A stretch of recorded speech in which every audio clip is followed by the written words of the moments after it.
Jesus clearly mentions about two kingdoms. യേശു രണ്ട് രാജ്യത്തെക്കുറിച്ച് വ്യക്തമായി ബോധ്യപ്പെടുത്തി. Matthew 12 and verse 24, he says that the kingdom of darkness, when the hand of God, when the kingdom of God, when the Spirit of God comes, is dispelling darkness.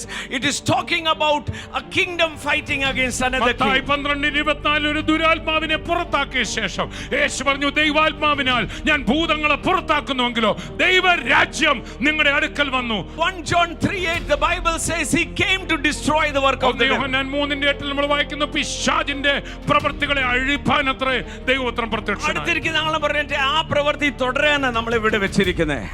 Hallelujah. Read this.